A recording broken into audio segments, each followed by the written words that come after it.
Empiezan a aparecer las imágenes del mar, de los aventureros, de los navegantes que se lanzan a mares desconocidos, que son muy de esta época, ¿no es cierto? Estas metáforas.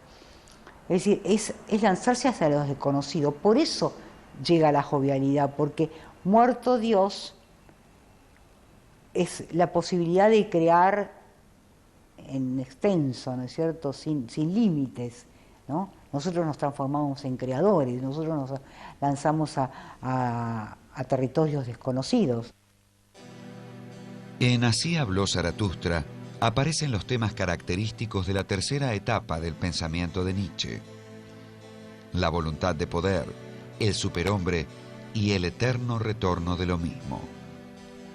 Al hablar de voluntad de poder, Nietzsche señala que no debe pensársela como un trasmundo, al estilo de la voluntad de Schopenhauer, sino de una multiplicidad de puntuaciones dinámicas que constituyen todo. Representa el enigma de las pulsiones y expresa una afirmación radical de la vida. La misma afirmación de la vida, pese a todo, que aparece en la figura del superhombre y en la doctrina del eterno retorno. El superhombre no es un ideal, ¿no? No es un ideal, obviamente. No es una utopía, concepto caro al progresismo. No, porque tener utopías es renunciar a los proyectos, digamos, ¿no? En realidad. Para Nietzsche la utopía es propia de los impotentes, digamos, ¿no? Y en el fondo seguir soñando con un trasmundo. Y en el fondo seguir desacreditando este mundo, porque en la medida que nosotros planteamos un mundo mejor que este, estamos desacreditando este mundo y estamos en el nihilismo. Por eso la filosofía de la afirmación del Zaratustra, por eso aquello que dice Nietzsche, que en un esfuerzo supremo tenemos que decirle sí a todo, incluso a aquello que nos destruye. La filosofía de Nietzsche es una filosofía de afirmación de la vida, una filosofía de afirmación de la existencia en todos sus aspectos, ¿no? Es decir, en todos sus aspectos significa lo que podríamos llamar una consideración trágica de la existencia. Es decir, ya no podemos retornar a un momento originario, no podemos volver a encontrar un origen verdadero que explique el sentido de todo lo que hacemos, y un poco la tarea del hombre es vivir en medio de esa escisión, en medio de esa ruptura, pero haciendo ese gesto afirmativo. Si ante cada acción yo me planteo si yo estaría dispuesto a hacer eso infinitas veces, probablemente muchas cosas que hago no las hiciera, y muchas que no hago las hiciera, digamos. Si yo estuviera condenado a una inmanencia absoluta, digamos, ¿no? A tener que vivir infinitamente, hacer infinitas veces lo mismo, digamos, ¿no? Entonces, eso puede servir como un imperativo categórico.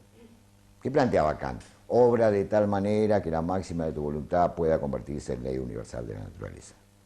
Bueno, parodiando, Nietzsche le gusta la parodia, parodiando, digamos, el imperativo kantiano, obra de tal manera como si lo que realizas u omites lo tuvieras que hacer infinitas veces.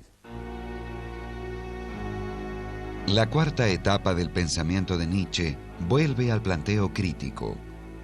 Comprende Más allá del bien y del mal, de 1886, La genealogía de la moral, de 1887, y El anticristo, El crepúsculo de los ídolos, el caso Wagner y su autobiografía Ecce Homo, escritos todos en 1888.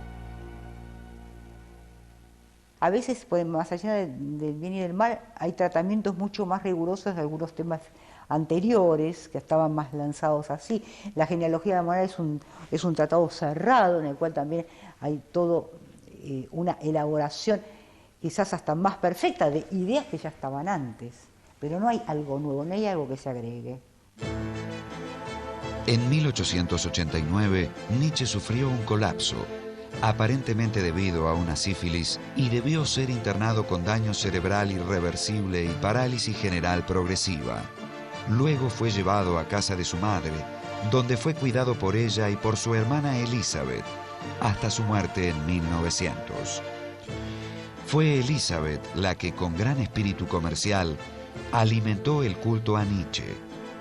También organizó la edición de sus fragmentos póstumos. Lamentablemente, censuró o adulteró algunos textos de acuerdo con su propio criterio. Recién hacia 1960 comenzó a publicarse la edición crítica de la obra nietzscheana. Nietzsche ha tenido, sin embargo, gran influencia en la filosofía alemana y francesa del siglo XX. Ha cerrado la historia de la metafísica europea y ha anunciado el destino de los próximos siglos: la difícil tarea de la superación del nihilismo.